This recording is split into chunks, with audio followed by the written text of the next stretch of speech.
사회적 거리두기 잘 실천하고 계시나요? 가족과 동료를 지키는 2주간의 멈춤, 재택근무 권장, 퇴근 후에는 바로 귀가하는 것. 코로나19로요, 사회적 거리두기 하면서 서로 거리두고 지내는 게 예의가 됐습니다. 어느 분이 보내주신 문자에는요, 서로 만나서 악수하고 인사하는 일상이 너무 그리워진다. 여러분들도 비슷한 얘기 나누시지요? 마주 앉아 말하는 게 대화의 기본 중 기본인데 뭐 2m 거리 두기를 권장하고 있고요. 마주 보지 않고 식사하라고 이런 지침도 내려졌습니다. 그래요. 통념이 깨진다라는 말이 있거든요. 그동안 통용되었던 가치가 무너지고 달라졌다는 건데요. 요즘이야말로 그동안 우리 사회가 권장했던 통념이 깨진 겁니다. 만나면 악수하고 안고 입 벌려서 왜 크게 웃고요. 바라보고 이야기하는 것. 그러니까 가까이를 강조하던 관계의 어떤 근접성, 이것이 사회적 소통이었던 통념에서 이제 좀 거리를 두자로 바뀐 거죠. 물론 잠시일 겁니다. 가족과 동료를 지키는 2주간의 멈춤이라는 안전 안내 문자에 마음이 무거워집니다. 근데요, 정말 잠시일 겁니다. 가족과 동료를 지키는 사회적 거리두기를 하는 동안 나와는 가장 친하게 지냈으면 좋겠습니다. 왜냐하면 불안하고 우울하고 고립감 느끼는 분들이 너무 많아요. 지금 영상 보는 분들 중에서는 우울이 뭐냐, 당장 먹고 살 문제가 캄캄하다는 분들도 많으시고요. 이번 사태로 엄청난 경제적 손해를 보는 분들이 제 주변에도 정말 많습니다. 저 또한 강연이 몽땅 취소됐고요. 이럴 때일수록 날 챙기고 무너지면 안 됩니다. 물리적인 문제는 내 힘으로, 내 손으로 어쩔 수 없어요. 역부족일 수도 있습니다. 하지만 내 마음, 내 일상은 내가 지켜야 합니다. 오늘 3가지 이야기 준비했습니다. 고립감, 외로움, 당황감, 불안감, 이 이야기가 많이 되는데요. 사회적 거리두기로 재택근무 하시는 분들이 많아지면서 일상도 바뀌었어요. 처음엔 나쁘지 않았다고 합니다. 매일 출퇴근하고요. 업무로 시달리던 때에 집에서 좀 재택근무 좀 하면 프리랜서는 얼마나 좋을까 막 이렇게 자유롭게 일하고 싶다는 생각을 우리 했잖아요. 그런데 몇 가지 부작용이 생겼습니다. 재택근무로 인한 것도 있고요. 뭐 다중 이용시설 등 마음대로 이용했었는데 그것조차도 어려워졌어요. 가급적 외출을 자제하라고 하고 집에 머무는 시간이 많아져서 뭘 어떻게 해야 할지 당황감에 빠집니다. 이 느낌이 지속되면서요. 고립감, 단절감에 빠지는 건데요. 나만 혼자 있는 것 같은 생각. 일을 하면서도 뭔가 능률이 오르지 않고 이렇게 사람마다 느끼는 정도가 다르겠지만요. 저마다 다 불안하고 외롭고 당황스럽습니다.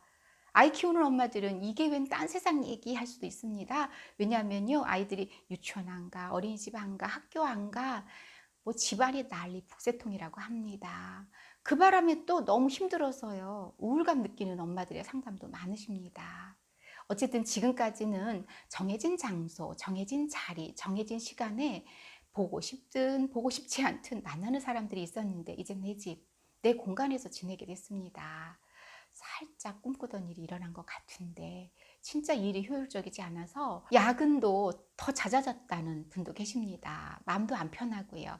마침 화상회의라도 하면은 누군가 얼굴을 마주한다는 생각이 한편 반갑고 또 한편으로는 저 사람 또 보네 하면서도 잘 지내고 있구나 싶어 반갑기도 하다고 해요.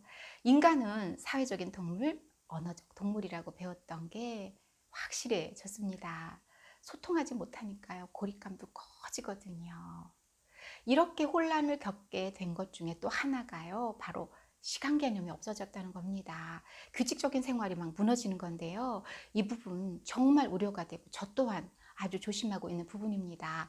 어렸을 때 아이들에게 많이 가르쳐 주는 게 바로 요 규칙적인 생활, 올바른 시간 개념 갖게 하는 것, 이거였잖아요. 훈육이냐 체벌이냐 이 기점이 바로 이 부분에서의 충돌이었습니다. 규칙적인 생활을 가르치려는 부모님, 자기 마음대로 하려는 어린아이들, 여기에서 이제 육아 전쟁이라는 걸 했잖아요. 그러면서 습관을 잡아주려고 노력했고요. 이렇게 일찍 자고 일찍 일어나는 것, 정해진 밤 시간에 자고 아침에 일어나면 세수하고 양치하는 것, 이걸 아이들에게 가르쳐 주는 이유는요, 그만큼 중요하기 때문입니다. 그런데 재택근무를 하거나 외출을 안 하다 보니까 그런 면에서는 소홀해지기 쉽습니다. 그동안의 좋은 습관이요, 그냥 한순간에 무너지기 쉬운 때 바로 요즘인데요. 저도 요즘처럼 집에 머무는 시간이 많을 때가 있었나 싶었는데 처음에는요, 뭘 어떻게 해야 되는지 모르겠습니다. 불안하기도 한 거예요. 평일 대낮에 집에 있다는 것이 평생 워킹맘으로 살아온 제게는 낯설었던 거지요. 하지만 시시각각 안전 안내 문자가 오는 요즘에 당연히 사회적 거리두기에 동참하고요. 2주간의 멈춤에 적극 동참하는 상황이니 내가 상황에 맞춰야 합니다. 상황은 저를 맞춰주지 않더라고요. 코로나 원망해야 우리가 할 수 있는 일이 뭐겠습니까? 나부터 조심하고 사회적인 제한에 동참하는 것이 이 위기에서 가장 빨리 벗어나는 거잖아요. 제가 규칙적인 생활을 하는 방법이요, 알람 맞추기입니다. 기상 시간은 물론 지금까지 알람에 맞춰 했으니까 당연하고요. 낮 시간에도 1교시, 2교시처럼 1시간 단위로 맞출 때가 있고요. 2시간 단위로 맞춰 놓을 때가 있습니다. 적극 추천합니다. 물론 바짝 긴장해서 살 필요는 없지만 느슨하고 해이해지기 시작하면 만사 귀차니즘에 빠지게 됩니다. 일상을 잘 지켜야 코로나 종식되고 복귀할 때 누구보다 회복 탄력성이 높을 겁니다. 오늘 주제의 마지막은요.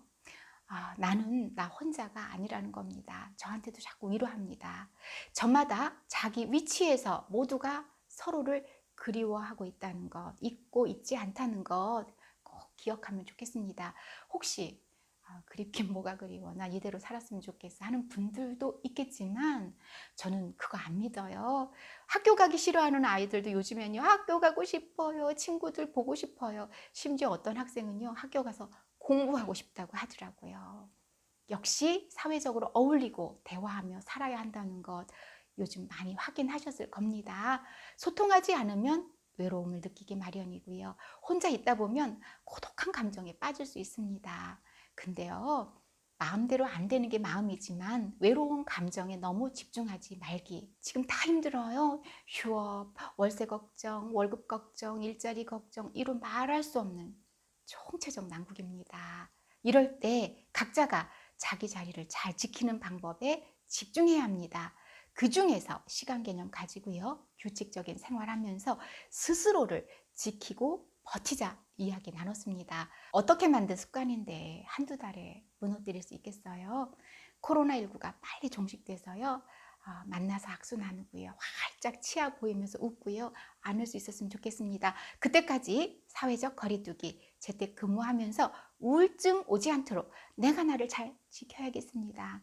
남 만나서 남 챙기지 말고요. 나 혼자 있을 때 내 정신건강, 몸 건강 지키는 게 요즘에 최선인 것 같습니다. 건강한 개인주의 파이팅!